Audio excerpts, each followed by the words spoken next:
we knew we were kind of overloading him, and he was. I think there was one overtime game you were stuck out there for about 4 minutes, and I've never seen straighter legs in a skating stride, but it was pretty.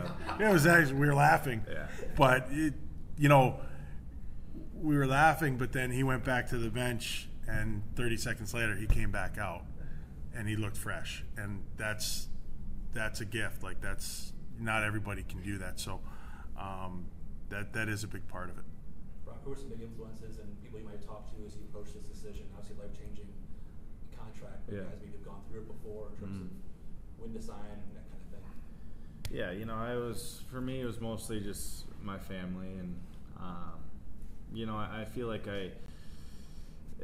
agents a little bit, but no players really. It was kind of just, again, it's having trust in yourself, and my parents obviously, and my family, such incredible influences and people that I look up to, and it was a no-brainer on both sides. Like Billy said, I feel like it's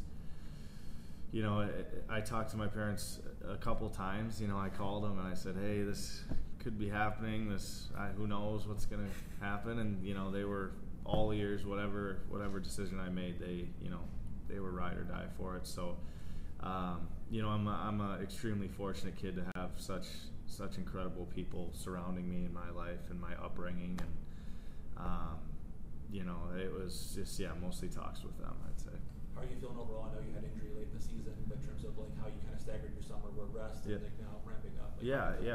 I feel really good, and obviously this, again, like I mentioned earlier, it's an incredible opportunity to be able to showcase myself and have an influence on this team in the future, and I look to keep growing. Obviously there's great times last year individually, but as a team there was some hard times, so it's there's two sides to the story there, and I look to grow and again just be the best teammate I can be, and as trustworthy as I can be, and just keep growing, maturing, and becoming a better player to help this team win. Not obviously individually for my own for myself. It's all, we're all in the same boat where it's all for the team, and that's we go to work for the guy next to middle of the season, first game of the season, playoffs, or in August. It's all the same. How excited is Paige? Oh, she's fired up. She couldn't make it today, but and she doesn't fully understand, but it's 9 more years she gets to come to the game, so that's in 9 more years I get to go to her games, so couldn't have asked for much better than that. You had shared that picture of you in a wild jersey on Instagram. How old were you there? Oh gosh, I'd say 7 or 8 probably. Yeah. But yeah, I was always wild jerseys, posters, fat heads all over the. I might have had wild sheets at one point when I was growing up. I'm a Minnesota kid, born and raised, and it's always been a dream of mine to be able to wear this sweater and play for this team, and it just so happened that it worked out the way it did, and now just trying to take advantage of every opportunity I get from here on out. Are you excited that picture of you and Kaprizov is circulating again now? Oh yeah, it's everywhere always. It's always out there somewhere, and it'll always get brought back up. But it's awesome. It's a cool picture. It's obviously you see plenty of it on social media myself, but it's a cool story for sure. Brian, I'm sorry, go ahead. No. I know you said your grandparents' cabin is fine for now. Like, any plans to changes, like buying a house, or I know you're still living in the city right now. Yeah, no. See that first check, things are going to change. Yeah, maybe. It's no. Right now, that's one of the last things I'm focused on. I'm just gonna enjoy this with my family for a little bit, but then again, it's back to normal. It doesn't change. What my future looks like, or buying this or buying that. It's something I'm definitely not focused on, and just focused on being myself and being the player that I can be, I think. Moscow call you about any locker room upgrade needs or anything like that? Not quite. I was in there this morning, but yeah, no. And the first thing he'll say is congratulations, no doubt. And you know, it'll be fun to get on a call with all those guys, and you know, obviously such big influences on me in my career, that whole coaching staff. So it'll be fun to get on the phone with Bob, probably at some point today, you'd think. So we've talked about this before, but just how much fun is it when you look at what Jackson did last year in Anaheim and what Ryan's doing in Buffalo? I mean, the three of you are kind of such a mainstay on the Gophers blue line now.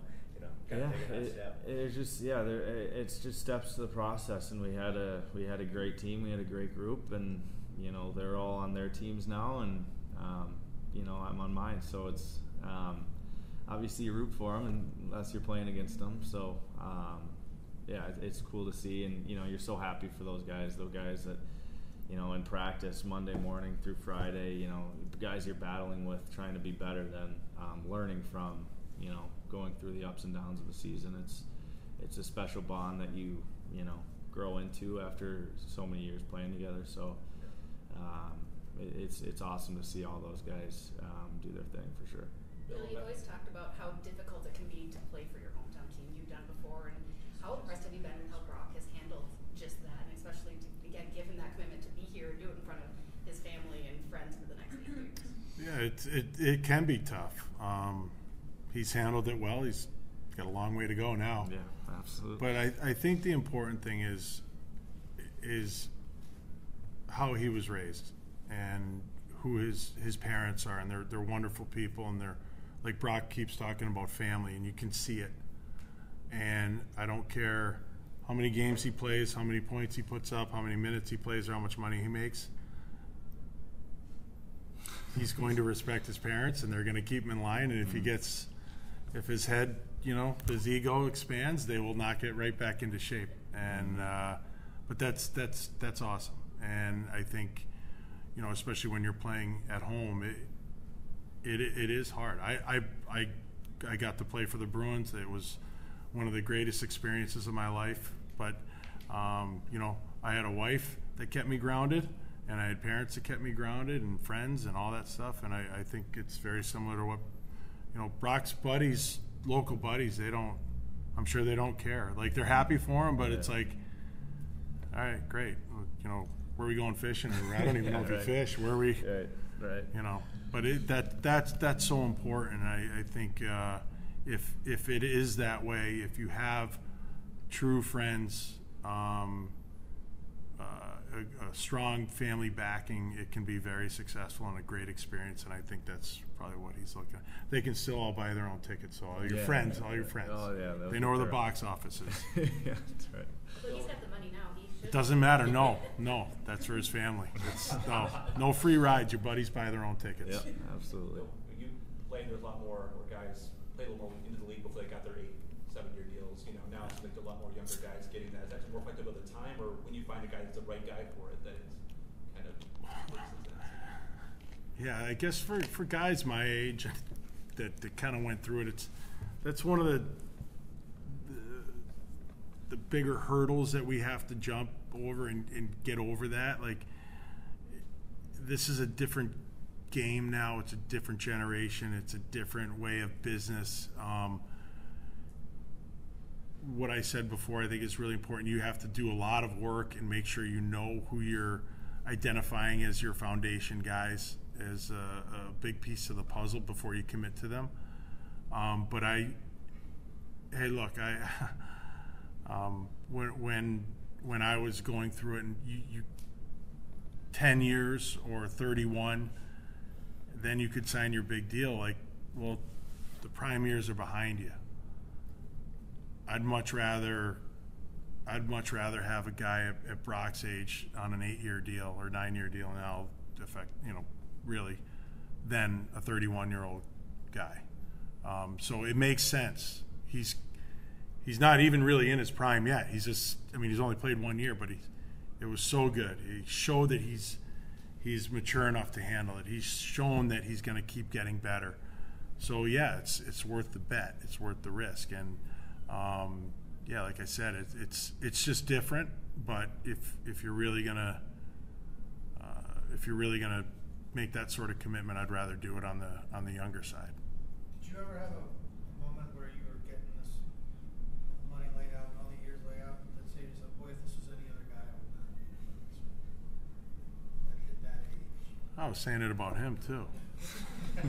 No, I'm just I believe in a lot of our guys. Look, we did it with Matt too. You know, that's a big commitment for a guy that played. I think Matt had played 85 games. Like, it's just different. But they had shown something that warrants what they get. There's something special about what they do. There's something special about who they are. Not to say that it's not about that other guys don't have it. It might just not happen at that time, or it might happen later. No, but look, if there were second thoughts about any of that, I wouldn't be doing it. But you know, with Brock, it was, you know, for me, it was for the whole organization, for Craig, for, you know, all the guys that I work with upstairs. This was a no-brainer. Bill, for everybody who had like procedures in the summer or like in the season, are those guys all good to go for camp, like Spurgeon and Foligno and those guys? Yeah, I mean, so far so good. It's you know, I've seen Spurge. He looks great. He's been skating. I saw Moose a little while ago. Same. I don't know if he's been skating, but he looks good. Everything's kind of healed up. I know Brock and guys are training already, or have been on the ice, and yeah, everybody seems like they're in a good spot. Brock, someone may have already asked you this. Have you thought about how quickly this happened for you? You were in school and you came, played a few games, and then Right. now have you talked about that already? You know, not really. It happens fast, and like Billy said, it happens fast. It happens at a younger age, and you know, I see it as just kind of part of the process of playing at a high level and playing in this league now. I think, you know, a year and a half ago or whatever it was, you know, I was in Tampa still, and then got a little taste of it, what it means, how hard it is to play in the playoffs, how hard it is to win. You know, and that ever since then, it's put in this perspective in my head what it takes to play in this league and be successful in this league. And you know, I think every summer from here on out, that's how I've been looking at it. I guess I've only had, you know, 2 since then, but it's individually there's so much you can learn always about yourself and about your teammates, and about how you can be better in the locker room, how you can be better on the ice, how I can develop each side of my game to take another step this year and to be more important. You know, and it happens fast, but I try and go about it with as open of a mind, as an unselfish and hardworking mindset, and you know, humble. I've gotten humbled plenty of times. I got humbled last year. You know, and as a team, again, missing playoffs, that's humbling. You have to do something different to take that next step as a team and individually, and it happens fast, but that's how it is, and that's how it's supposed to be. And you know, I think these guys too, this generation, this is kind of what they expect. This is how they've played at high levels from such a young age. You know, there's so many different, like, travel teams and international tournaments, and then he goes to the program, and then, you know, plays on the big stage for that age. He was lucky enough to play in the Olympics, and then, you know, back to the U, playing in big games. It moves faster for this generation, and they expect to be there. They don't expect to, you know, figure it out. They're ready for this at such a young age now, because all the experiences that they've had. So I think the fact that, I can't speak for him, but contracts moving at a fast pace like this, all right, this is kind of what this generation expects. Like, this is part of it. It's just moving faster, and they're impressive young men. Going back to the moment you made the trade, I mean, does he confirm that this was the right move for you guys? I know, looking back, it was. Well, if this doesn't say it, I don't know what the hell is going to say it. I just wanted you to say it. Yeah, it was the right move, and it was back then too, and we couldn't afford Kevin.